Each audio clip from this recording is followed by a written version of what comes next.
వ్యక్తులు చేసే నష్టం వేరు, విధానపరమైన నిర్ణయాలు చేసే నష్టం వేరు. విధానపరమైన ఇలాంటి వ్యక్తులు నమ్ముకున్నప్పుడు విధానాలు పోతాయి, వ్యక్తిత్వాలు అన్నీ పోతాయి, మొత్తం చేంజ్ అవుతాయి.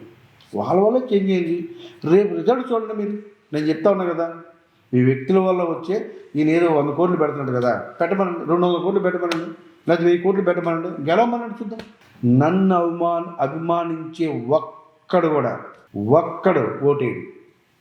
ప్రజలు ఆయన వెనకుండే ఒక 4 తిరిగే వాళ్ళు ఎవరన్నా వేస్తారేమో కానీ నన్ను అభిమానించేవాడు, పవన్ కళ్యాణ్ అభిమానించేవాళ్ళు, తెలుగుదేశం పార్టీ అభిమానించేవాళ్ళు, ముఖ్యంగా నన్ను అభిమానించేవాళ్ళు.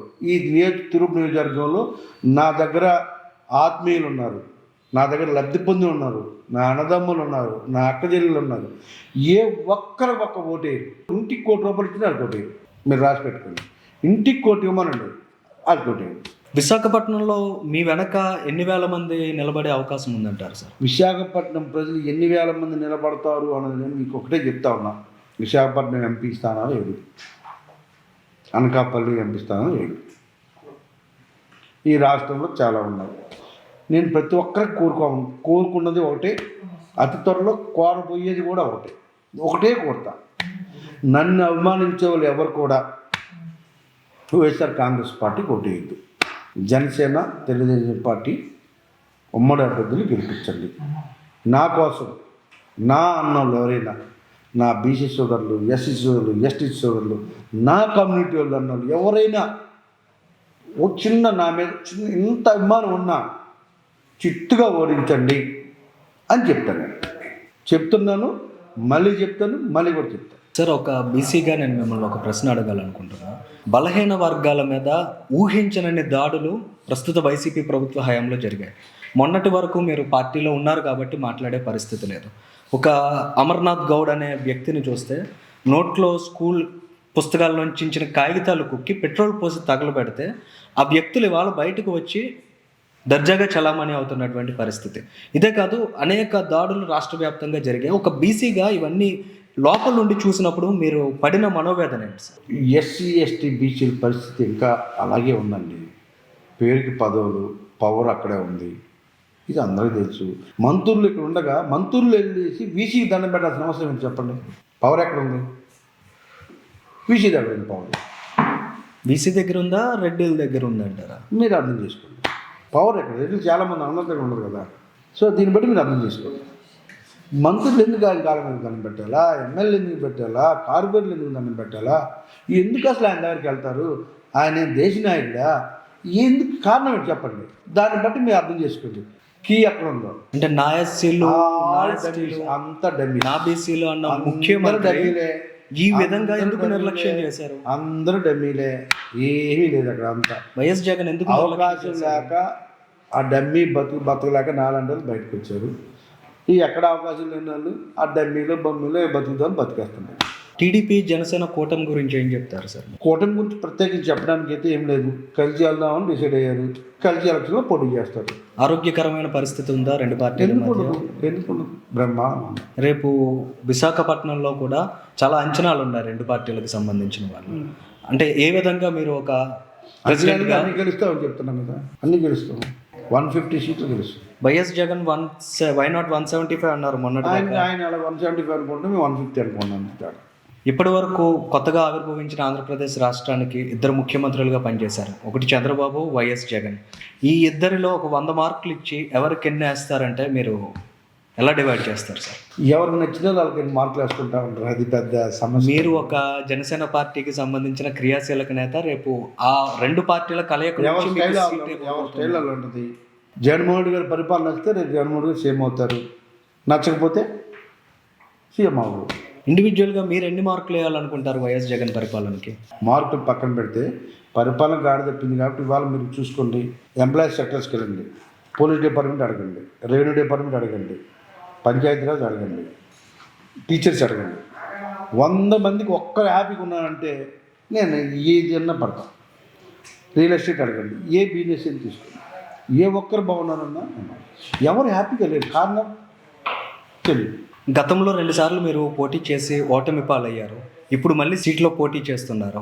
దాని మీద ఏమైనా ప్రభావం ఉండే అవకాశం ఉంటుందా? గత ప్రభావం అంటే గతంలో వైఎస్ఆర్సీపీ కారణంగా ఓడిపోయారా, లేదంటే వంశీకృష్ణ శ్రీనివాస్ యాదవ్ గెలవలేక ఓడిపోయారా? ఓటమిలకి రకరకాల కారణాలు ఉన్నాయి.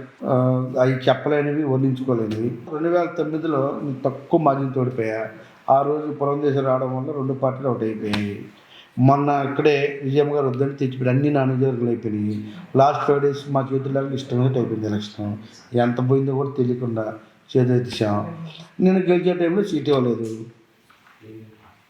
2014లో పూర్తిగా ఇప్పుడు కడప ఇస్తానంటే కడప ప్రభావమే మీ మీద పడింది అంతే కదా, అందరూ తెలుసు కదా. వారి వద్దంటే తీసుకొచ్చి పెట్టారు. పెట్టిన తర్వాత కూడా ఇక్కడ ఈస్ట్లో వద్దు, బీచ్ రోడ్లో ఆఫీసులు ఏమి ఇవ్వాలన్నమాట మాట ఎవరు ఇంకే. మా కర్మ అంతే, అంతే రాజకీయంగా చచ్చిపోయాం అంతే సింపుల్గా. పవన్ కళ్యాణ్ గారు ఏ సీట్ల మీద మీకు భరోసా కల్పించారు సార్? మీరు గాజువాక ఎంపీ వద్దని ససేమరాయని ఆయన చెప్పారు. ఇప్పుడు కూడా వద్దని చెప్పాను, అప్పుడు కూడా చెప్పాను. ఆయన రెండు తప్ప ఎక్కడైనా వెళ్తాను చెప్పి.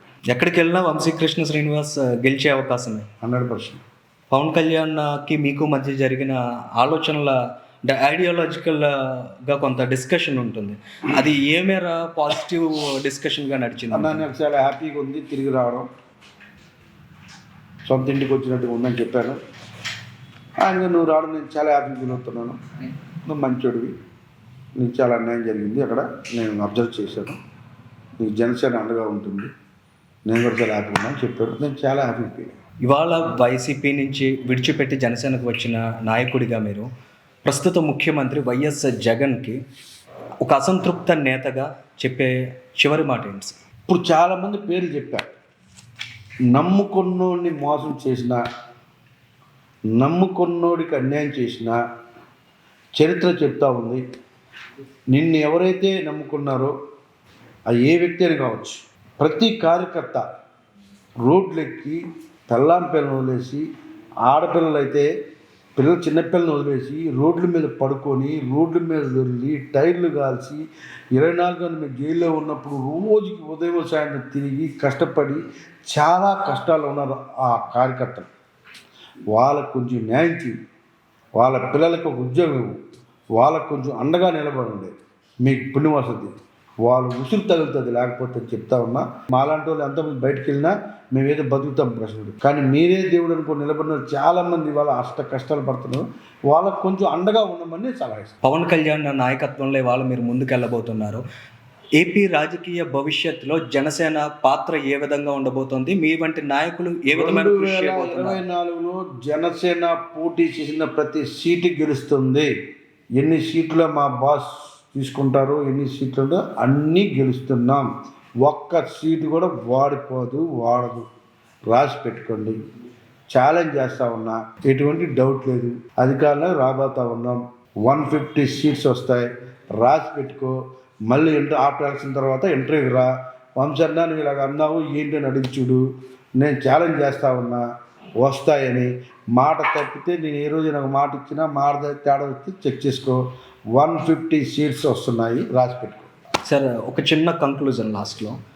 వైఎస్ జగన్ ప్రభుత్వంలో అరాచకంగా వ్యవహరించిన అధికారులందరి పేర్లు రెడ్ బుక్ అని ఒకటి పెట్టి లోకేష్ అందులో నోట్ చేసుకున్నారు. ఆంధ్ర యూనివర్సిటీలో ఇన్ని అరాచకాలకు పాల్పడిన ప్రసాద్ రెడ్డిపై రేపు మీ ప్రభుత్వం వచ్చిన తరువాత శాఖాపరమైన చర్యలు తీసుకునే విధంగా మీ వైపు నుంచి ఎలాంటి ఇనిషియేటివ్? 200% ఉంటుంది కదా, చెప్పాగా. అందులో ప్రతిచర్య ఉంటుంది. అందులో డౌట్ ఎందుకు? ప్రతిదానికి ఒక సిస్టమ్ ఉంటుంది, ప్రతిదానికి ఒక పద్ధతి ఉంటుంది. ఖచ్చితంగా ఉంటాయండి. ఆయన మా మీద ఖర్చు తీసుకుంటే ఆటోమేటిక్ తీసుకుంటాను. డైరెక్ట్గా ప్రసాద్ రెడ్డి గారికి డైరెక్ట్గానే తీసుకుంటాను చెప్తున్నా. డైరెక్ట్గానే నా టార్గెట్ ఆయన. నేను చెప్తాను, డైరెక్ట్గా చెప్తున్నాను. ఇండైరెక్ట్ ప్రసాద్ రెడ్డి ఆట మొదలైందంటారు. మొదలైంది, ఆటోమేటిక్గా మొదలవుతుంది. Sir, thank you very much sir.